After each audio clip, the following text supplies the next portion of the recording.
Hola, les damos la bienvenida a una nueva inmersión profunda. Este es nuestro espacio para tomar montañas de apuntes, textos teóricos, casos complejos y extraer lo que realmente importa. Así es. Y la sesión de hoy tiene una energía, digamos, muy distinta, un propósito muy especial. Totalmente. Antes de arrancar con el contenido, tenemos una dedicatoria indispensable. Este recorrido es de manera explícita y con mucha calidez para los estudiantes de Derecho Procesal Civil y Comercial de la UNE, Cátedra B, de parte de sus profesores José Osvaldo Ledesma, Karina Barrios Olivo y María Herminia Puig, con cariño. Un saludo muy grande para la cátedra. Y para quienes estudian desde esas aulas o cualquier mente curiosa que nos acompañe hoy para entender este engranaje de la justicia, prepárense. Vamos a hablar del proceso sumario, sus cimientos constitucionales, los principios que nivelan la balanza. Y las reglas tácticas de esta maquinaria, claro, que no es solo recitar un manual. No, para nada. El objetivo es entender esta estructura viva que, intenta proteger los derechos más básicos. Así que, bien, vamos a desempacar esto. Adelante. Resulta fundamental arrancar con una pregunta que rompe cualquier ilusión teórica.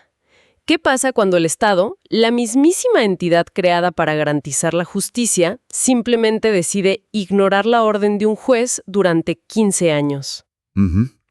Esa es la tensión que hace que el derecho procesal sea una cuestión de supervivencia cívica. Exacto. Lo fascinante aquí es que el proceso judicial no es un fin en sí mismo. No es una ceremonia vacía. Es una herramienta, un puente hacia el derecho. Y por eso hay que conectar esos conceptos de las bibliotecas con la realidad palpable y a veces dramática de la historia judicial argentina. Casos donde la maquinaria cumplió y casos donde colapsó frente al muro de la conveniencia política, claro. Totalmente.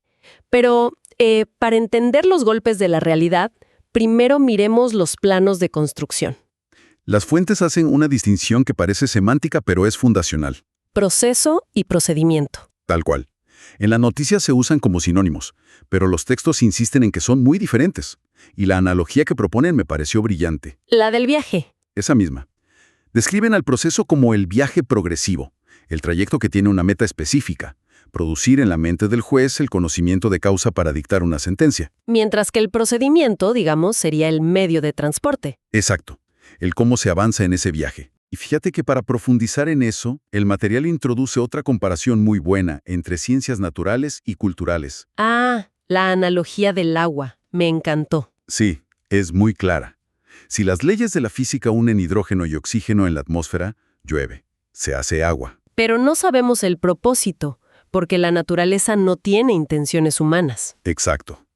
Pero si un individuo en una planta potabilizadora une esos elementos, es un proceso cultural. Sabemos que hay una finalidad, como el consumo humano o el riego. Y llevando esa imagen al terreno legal, queda clarísimo que el proceso judicial es un proceso cultural por excelencia. Claro, el resultado inmediato es darle al juez los hechos, pero la finalidad superior es la realización del derecho material, buscar la verdad. Ahora, leyendo la evolución histórica en las notas, parece que definir qué es este proceso les dio verdaderos dolores de cabeza a los académicos. Siglos de dolores de cabeza.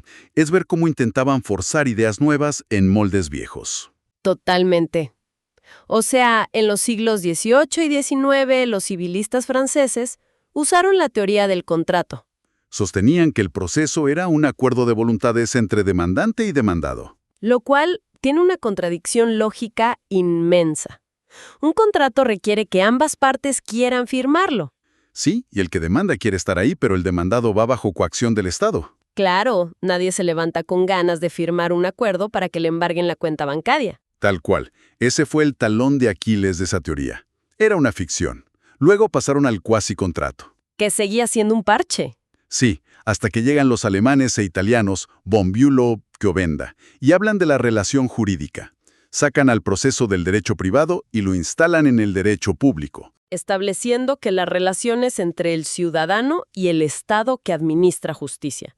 Pero, y aquí viene el cambio radical, las fuentes mencionan a James Goldschmidt. La teoría de la situación jurídica. Esa sección es fascinante. Goldschmidt directamente cambia el vocabulario. Dice que en un juicio no hay derechos y obligaciones estrictas. Porque nadie te puede obligar físicamente a contestar una demanda. Exacto. Lo que hay son expectativas, posibilidades y sobre todo cargas. Cargas procesales, claro. Si decides no presentar pruebas, el Estado no te mete preso por eso, pero asumes la carga de perder el juicio. Es una visión mucho más dinámica. Y luego Wasp habla del proceso como institución y el argentino Oderigo como una empresa. Es un esfuerzo gigante por humanizar el proceso, dejar de verlo como una fórmula matemática. Lo cual nos lleva a la conclusión pragmática de Podetti. Después de tanta teoría, él dice, el proceso se explica por sí mismo. El proceso es el proceso. Exacto. Una entidad autónoma que no necesita pedirle prestados conceptos al derecho civil. Pero ojo, aunque sea autónoma, sus cimientos están anclados en la Constitución Nacional y en los tratados de derechos humanos. Y ahí es donde la arquitectura legal choca de frente con la crudeza política y burocrática. Ese choque es el núcleo de hoy. Repasando el debido proceso, encontramos garantías que suenan inquebrantables. Acceso a la jurisdicción, defensa en juicio. Y la Suprema, el juez independiente e imparcial. Sin eso, el debate es una coreografía vacía. Sin embargo, hay una garantía donde la fricción es crítica. La eficacia de las resoluciones. El cumplimiento de la sentencia. Claro, porque todo el debate no sirve de nada si la sentencia es un papel con sellos que el perdedor ignora sistemáticamente. Aquí es donde se pone realmente interesante. Los textos documentan casos reales de la historia argentina que son un balde de agua fría. Sí, detallan el caso de Eduardo E. Sosa contra la provincia de Santa Cruz. La Corte Suprema ordenó reponerlo como procurador general. Y el poder político ignoró la orden. Incluso desdoblaron el cargo por ley para crear una imposibilidad material. Pasaron 15 años. 15 años de advertencias, amenazas de ir a la justicia penal, notificaciones al Congreso. Y la sentencia jamás se cumplió.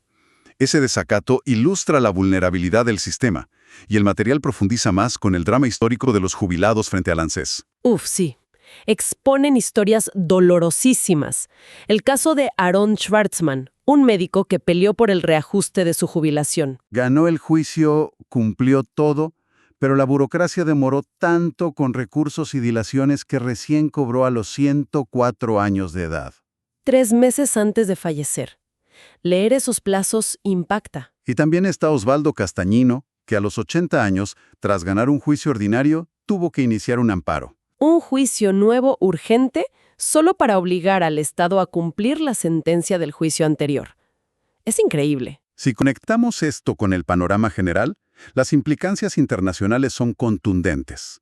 El Pacto de San José de Costa Rica es claro. El artículo 25 exige garantizar el cumplimiento de las decisiones judiciales. Y la Corte Interamericana, en casos como Acevedo Buendía o 5 pensionistas, estableció una doctrina crucial. Que cuando un Estado ignora un fallo escudándose en la falta de presupuesto, no solo viola la tutela judicial efectiva. Viola el derecho de propiedad. Porque esa sentencia ya es parte del patrimonio de la persona. Demorar el pago es una confiscación encubierta ejecutada a través del tiempo. Exactamente. La Corte Interamericana dice que las normas de presupuesto jamás pueden ser excusa.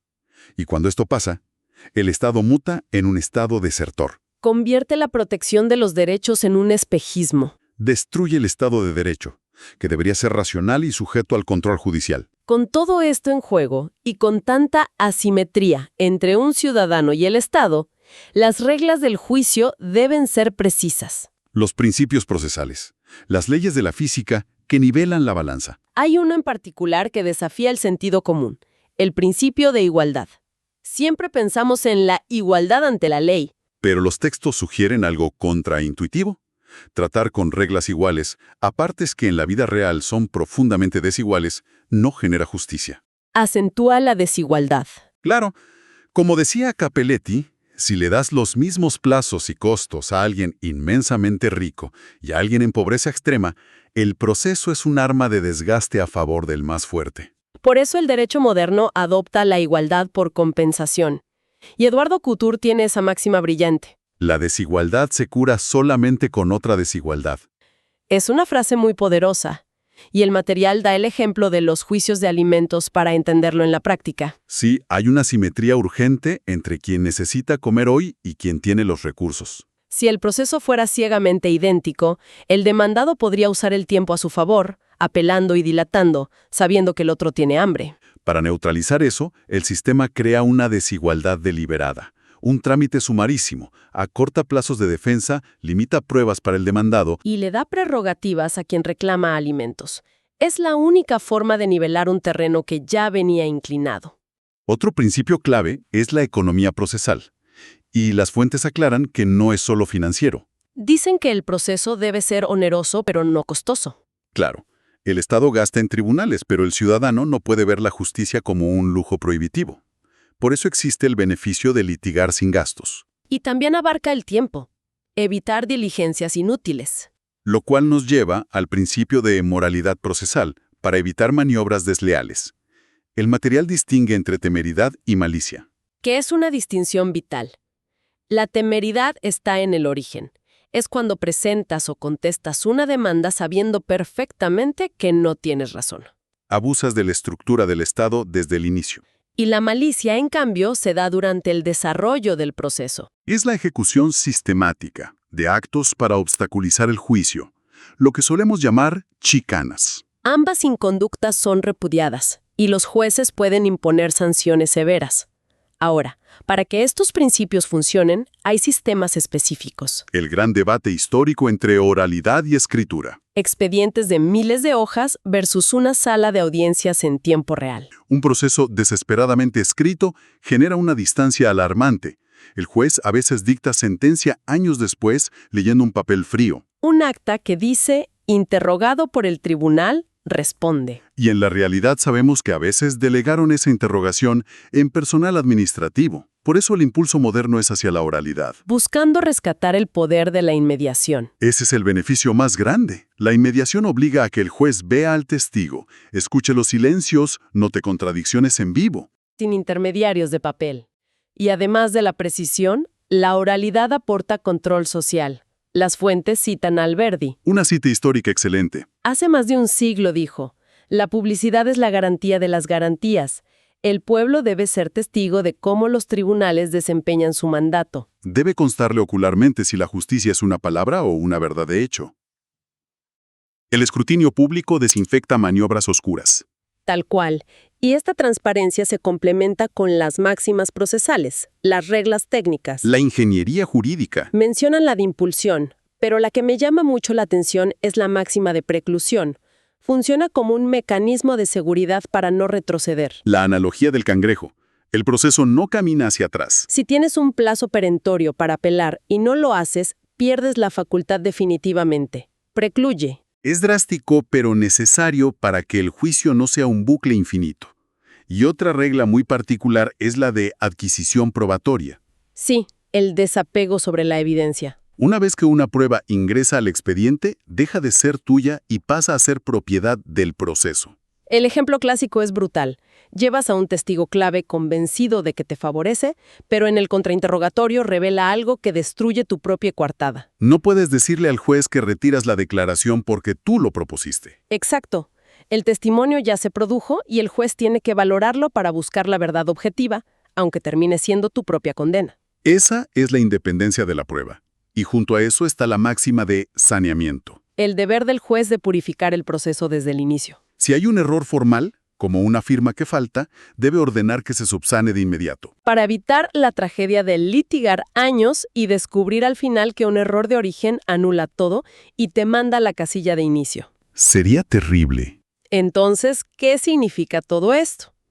Mirando el panorama completo, hay una lección muy profunda para quienes nos escuchen y muy especialmente para los futuros abogados y abogadas de la UNESIACH. El proceso civil está a años luz de ser una acumulación de trámites burocráticos. Es una herramienta cultural, un instrumento vivo diseñado con un nivel de detalle asombroso para alcanzar la verdad objetiva y materializar la justicia. con mecanismos ingeniosos como la igualdad por compensación, intentando que la justicia no sea un espejismo de papel. Sin embargo, analizar este diseño tan sofisticado nos obliga a enfrentarnos a una gran incógnita en el mundo real, y este es el pensamiento que queremos dejarles para analizar. Quedó demostrado que la Constitución y los tratados aseguran que una sentencia firme es ley suprema e innegociable. Pero la evidencia empírica muestra cómo el propio Estado puede dilatar un fallo adverso 15 años o hasta que la persona supera el siglo de vida, Justificando esas demoras con faltas de presupuesto o ingeniería política. Ante este abismo entre teoría y realidad, cabe preguntarse profundamente,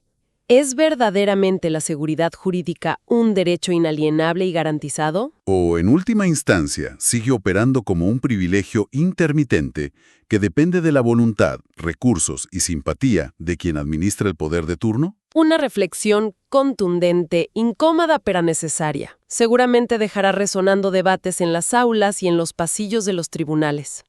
Ha sido un recorrido intenso. Agradecemos profundamente que nos hayan acompañado en esta inmersión profunda, por la disposición para desempacar esta información y aterrizarla a nuestra realidad. Reiteramos un abrazo afectuoso a los estudiantes de la Cátedra B de la UNE.